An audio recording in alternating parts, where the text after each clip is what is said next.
Hi everyone, in today's video I go on my first pilgrimage to the Victoria Beckham Boutique in London because finally one of the eye wardrobes had caught my eye, although I ended up getting something a little bit more exciting as well.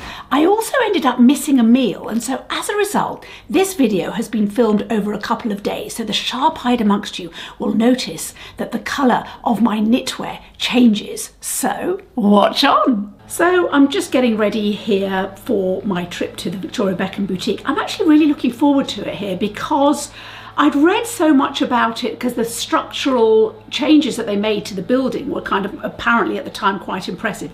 Full of concrete, as we'll probably hopefully see. This is when concrete was a thing for interiors, it's not anymore. Anyway, I'm putting on a little bit of bloom here, which I kind of have forgotten about, but you know, I'm happy to kind of rediscover it because it's probably a bit more versatile than I want to admit. And I'm using the Victoria Beckham Cinnamon Kajal here. I have to say, I'm in two minds about these Kajal pencils because they are lovely and soft, but you do go through them really quickly, and it's probably the wrong delivery system actually for the product, but they're just still lovely and creamy and really easy to use. I'm fiddling about with earrings here. I'm not quite sure what I was doing. At any rate, a little bit of mascara here. I realised that my Givenchy beautiful tubing mascara has finally run out. It's got to go. So I switched to Exaggerize, which I think is also on its last legs as well and needs to be replaced. But I think I've got the last application out of it. The Kora Oil I used earlier is just fantastic under concealer. I'm using the Dior concealer, which I really love, and I'm so surprised because I didn't think I'd love it as much as I do. And a little bit of the Clé de Peau here, just giving it a good old shake, and Clé de Peau foundation. It really is lovely. On to, this lovely brow product from Charlotte Tilbury, which I've ended up using every day actually, and I'm now on my second or third, I don't know. Little bit of YSL powder just to mattify my skin a little bit, just because the moisturizer that I used was kind of, you know, quite rich and quite gloopy, but exactly what I needed, frankly. And while I'm putting on my beautiful Prada highlighter that I'm just never going to finish because while I use it almost every day, I use so little of it, it's just going to outlive me. It'll be in a museum at some point and it will be highlighted, as something that was an item that was never used because it will still look pristine. But anyway, my husband has just phoned me because he has sensed that there is a tea opportunity. If he comes to the boutique with me, he might be able to get a cheeky cup of tea. I don't really understand this. It's a particularly British thing. We can drink as much tea as we like in our own homes, and yet somehow it's even more exciting if it's outside drinking exactly the same drink. But anyway, I think he had to phone me because he had a cat on his lap or near him and he didn't want to, you know, disrupt said cat. So it looks like I'm going to be accompanied. He did say we are going to be the geriatric version of Posh and Becks, which you may or may not understand, depending on your vintage. Okay, I feel I'm ready for some high-level retail investigation. I don't like the phrase retail therapy because that implies there's something wrong with me. And I rather feel there's nothing wrong with me. It's just that not all the world has caught up with what's important and actually what's quite healthy. A little bit of diversion, why not, instead of navel gazing? I think that's a good thing. Anyway, see you on the other side. Time for me to jump on the tube and get going. I'm here in Dover Street. Now Dover Street is named after, I think it's the first Earl of Dover, I think, and he was a chap called Henry Jermyn, and he was basically one of the developers of this part of London in the 1650s, I think. I've got such ropey history, but I'm pretty sure it's the 1650s. And if it's not, I'll correct myself. Anyway, here is Victoria Beckham's boutique, and next to it, look at this building. Isn't that beautiful? We've got Thaddeus Ropac, which is a little gallery actually, and has quite eclectic stuff to come and have a look at. At any rate, let's go into Victoria Beckham and see what it's like. Before whole boutique centres around these amazing concrete stairs. Anyone who's renovated their home knows that there comes a point where the budget has run out, and it looks like Victoria was in the same position, in the sense that there was no money left for a stair carpet. We've all been there, and I feel a kind of kinship. It's almost like we're sisters. At any rate, I'm also glad I'm not the only one who leaves stuff at the bottom of the stairs as a hint for someone to, you know, take them upstairs, and then I end up lugging it myself. Anyway, lovely handbags here, particularly enormous ones here as well. I don't know how strong Victoria's back is, but I would just end up with back and shoulder pain. But anyway, really lovely though. Beautiful, beautiful leather goods, I have to say. And the clothes look gorgeous as well. Now, here's an enormous lump of amethyst with gorgeous, actually quite affordable Victoria Beckham jewellery here. Lovely cuffs, lovely sort of gold-plated cuffs on brass. Amethyst, remember, the ancient Greeks believed prevented intoxication and it kept the mind clear. The question is, do the customers have clear minds when they purchase from here? I've come outside with the swatches of these 3 eye wardrobes. The one I'm most interested in is the one at the top, which is Cocoa. In the middle, we've got Bordeaux, and then we've got Victoria. Now, I came outside because it is so dark around the makeup counter, which was basically too busy for me to film, just to show you for comedic value quite how dark it is. You really would not be able to meaningfully swatch and be able to take decisions. It's not like normal artificial light. It's basically made for coal miners. So if you're a miner and you want to swatch to your heart's content and to see what it would look like in your workplace, that's the place you need to go. For the rest of us, we need to be in daylight. I do like Cocoa. I think Victoria is really nice at the bottom there, but I think I can get that with Lisa Eldridge's Vega. The one in the middle is Bordeaux, which was very recently released, wasn't it? Is basically too warm, and I don't like that glittery shade. But the top, the Cocoa, is right up my street. So I'm really interested. There is something that another way that I can buy it, and I am interested in doing that. So I'm going to go back and have a look, and I'll obviously report back later on in the video. But very, very buttery, super creamy, and lots of intensity, but not too, still blendable, they seem to me. So I'm really pleased I've compared them all, actually. It's worked out. After the boutique, I popped into the Wolsey with my husband for a late breakfast, late lunch, early supper. Who knows? We were just a little bit peckish. The Wolsey is a really lovely restaurant, cafe restaurant, in fact, on Piccadilly, one of the main streets in central London, very near the Ritz with its 2 Michelin star restaurant and fantastic, beautiful dining room. It's also famous for afternoon tea, but now you have to book. You didn't used to have to book when I was a child. You used to be able to saunter in. But anyway, here's the Wolsey, a magnificent building, originally built for Wolsey cars, custom made actually as a showroom. And then when they went bust, Barclays Bank took it over.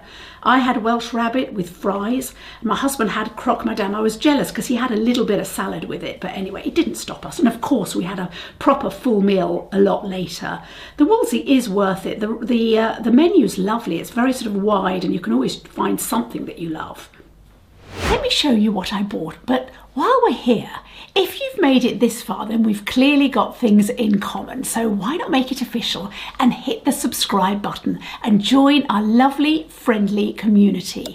I post regular videos like this one in which I try my hardest to help my subscribers have fun and become the most relaxed and elegant versions of themselves by showing you kind of new releases and having a general chat about makeup. And if you happen to want to look at anything mentioned in today's video, all the links are listed in the description box down below. In this, I may receive a small commission, which really helps keep my channel going. So thank you very much in advance. As you can see, I ended up buying the Cocoa collection, which is actually even more exciting than the eye wardrobe in Cocoa, because as you can see, you get quite a lot. You actually save £16 with this little kit. So you get the Kajal, 2 Kajal liners rather. We get one in Cocoa, which is absolutely beautiful. We also get one in Cocoa Pave, which is this gorgeous cocoa shade shot through with a little bit of silver shimmer. It's not too much, it's actually just the right amount, which is perfect. And then the mascara, the Future Lash mascara in Cocoa, which is gorgeous, I have to say, but more of that later. And then, of course, the real star of the show, the eyeshadow palette in Cocoa. Absolutely gorgeous. 4 beautiful, beautiful shades, which you'll see here, including, and this really is what sealed the deal for me, an absolutely cracking satin creamy shade, which is just perfect. Satin eyeshadows, I can't get enough of them. And actually, I know they've probably seen it as a little bit kind of, not so much passé, but maybe a little bit dull, but I just find them so flattering on a drier skin type. So I was absolutely delighted. The question is, what did everything look like on my actual eyelids? So let's take a look. Now for the first look, I was quite keen to do something that was just very soft as a day look without utilising the shimmery shade, which is probably the star of the show in terms of the palette. But they all work really sort of cohesively together. So to that end, I only used the first, the second and the fourth shade here, just for a lovely soft daytime look. Now this palette runs warm, but it doesn't run gold and it doesn't run super warm. It's warm, but it's not too warm, is the way I would basically class it, because I didn't want actually something too warm, but I also didn't want something that was smoky, which is hitherto what's kind of put me off about the eye wardrobes of Victoria Beckham. Much as I'm attracted to them, I don't like an overly smoky palette, and so to that end I don't really want to have to work hard to kind of unsmoke it, as it were. Whereas this isn't as smoky at all. It's a much softer, universal kind of palette, it seems to me, which is probably why it's been quite so popular. Anyway, as you can see, this is a really easy look. I didn't use the Kajal liners at all in this look. I just wanted it to be a really sort of simple, everyday kind of look. And I think I've pretty much achieved it, but let me know what you think in the comments down below. And here there's a more sort of intense look, probably a bit more smoky, not necessarily the kind of look that I prefer to go for, but the reason why I like this look is this third shade, which is a little bit more metallic, but not too metallic. Again, it's kind of, there is a bit more intensity, but it's not a very goldy bronze. It's quite a soft bronze and super duper blendable. So I basically just popped that on top of everything on the lid and then put a little bit more of this gorgeous creamy satin shade on the inner corner. Again, it is a slightly more intense look, but it's not really dark. That's the kind of look that these days I kind of don't gravitate towards. But again, I haven't used the Kajal liners, but because I wanted to still keep it quite light and quite soft. Take a look close up and I'll take you out in daylight as well.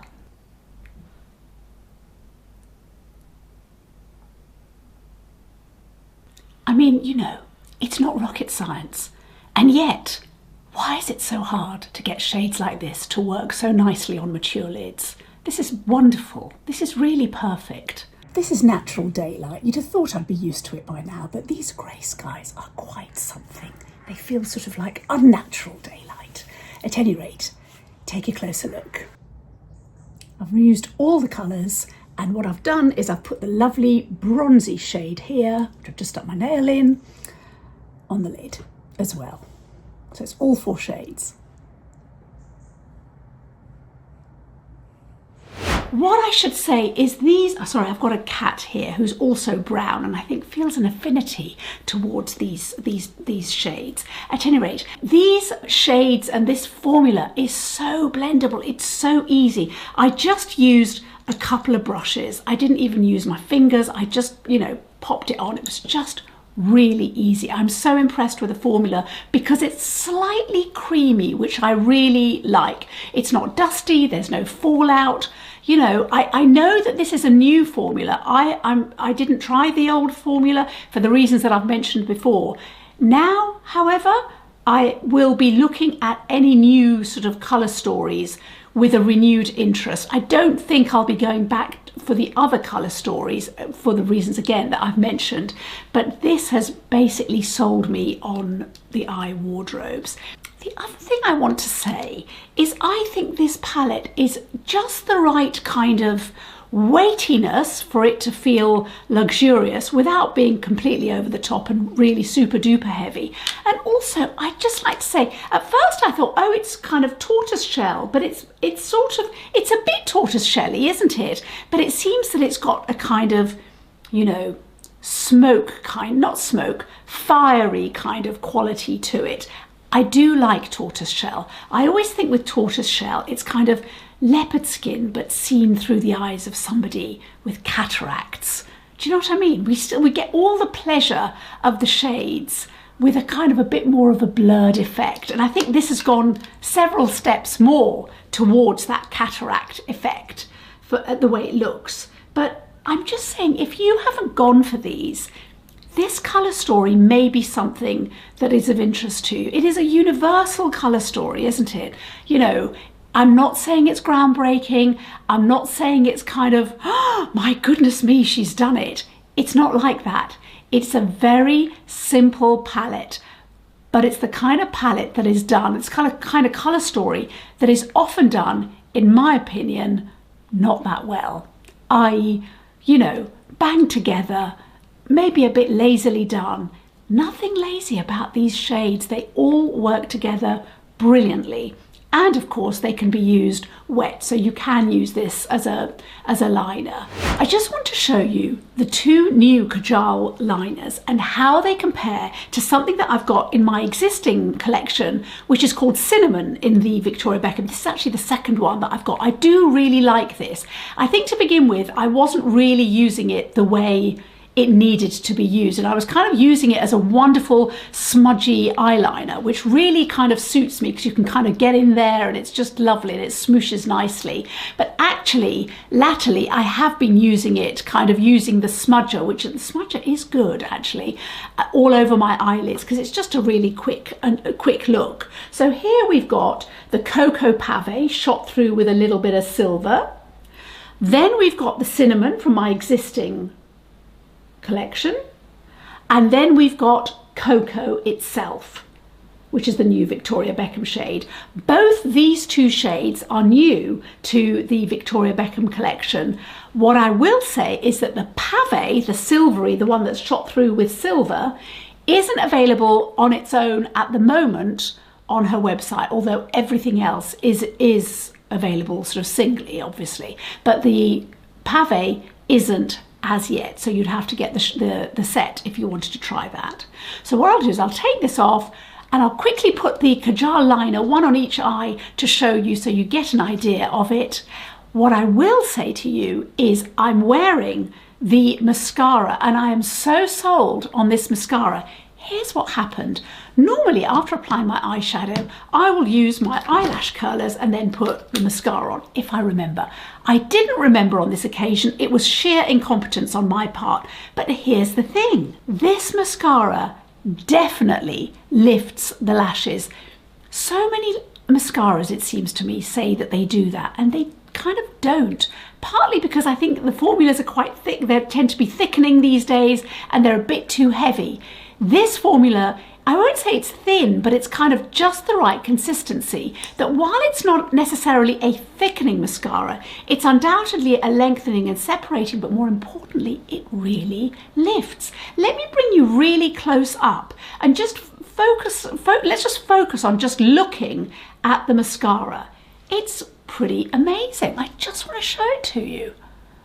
It has really lifted my lashes. Make it easier for you to see the mascara. I've taken off all my eye makeup and just put something sort of very kind of neutral, really. Let me bring you in closer so you can have a look at the mascara. Look at the lift. I mean, it's really good. It kind of lifts and separates like an old-fashioned bra. And I've put a little bit on my lashes underneath as well to show you. Now, bear in mind, this is brown. Really easy, and it's tubing. And I have to tell you, when I removed the eye makeup that I had on, you know, to show you in the video, it comes off super duper quickly, because just to remind you, it's tubing, so it came off really easily. It's really lovely.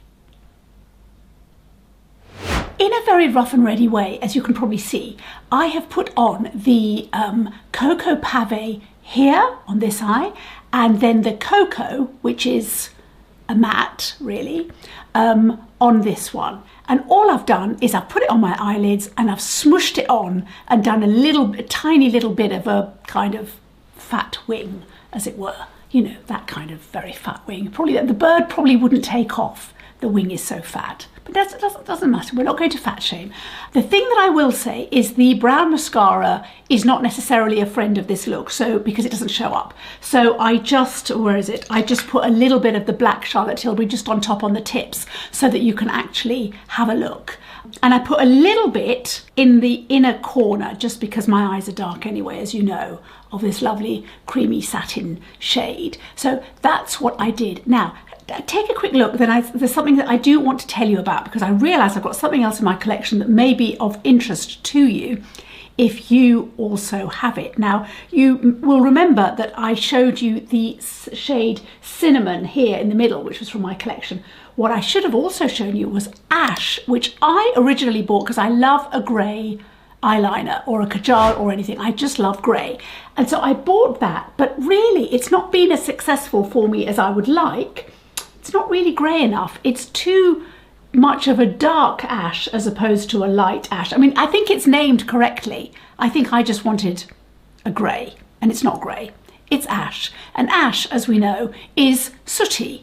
So, you know, it's not really appropriate. However, this Cocoa Pave is actually exactly what I like, because it's more like a dark grey shot through with a little bit of silver. It's like a, what is it? It's a grey dark brown. So in other words, more of a sort of a bitter chocolate, but shot through with the silver, so you still get that little glint of grey, which I personally really like. That's the kind of eyeliner I like. I find it a very hard colour to find, as you can see. I mean, I really do. And in fact, I don't have anything, thinking about it, that's actually the right shade of grey. I tend to just end up using an eyeshadow, but this is, for me, this is perfect. This is very much more a straightforward, lovely sort of chocolatey brown. And just so you know, I'm wearing, on my lips, I'm wearing Laura Mercier Avenue Montaigne, and on top, I've got the new Lisa Eldridge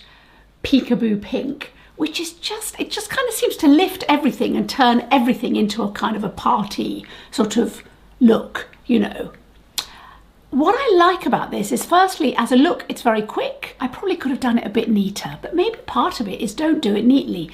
It gives us that kind of what used to be called come to bed eyes, although in this house, it basically, come to bed eyes basically means, have you made my hot water bottle? Have you put the electric blanket on? And I now need 45 minutes to do my 30-step skincare routine before bed. But there you go. That's a little window into my domestic setup.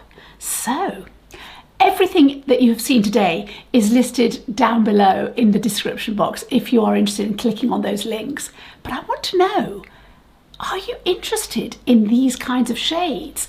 Or do you feel, well, I've got enough of these shades in my collection and I can pretty much make it up, make this kind of palette up and this kind of look through those shades? I mean, for me, clearly I do have those shades, but I don't have it in this formula.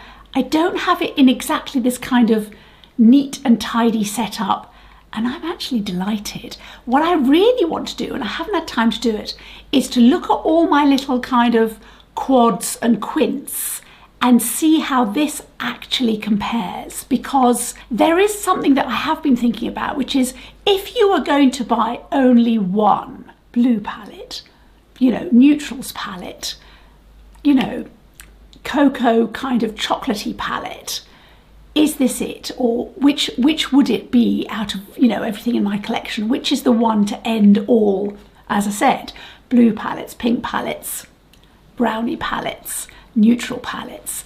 I do wonder about that, because this to me has got all the elements that I really do look for in these kinds of shades, particularly because it's not too metallic. We've really only got the one shade. It's not very goldy, which is actually my bête noire with these kind of palettes. They tend to run either too warm or too gold, and that's just not the look that I like.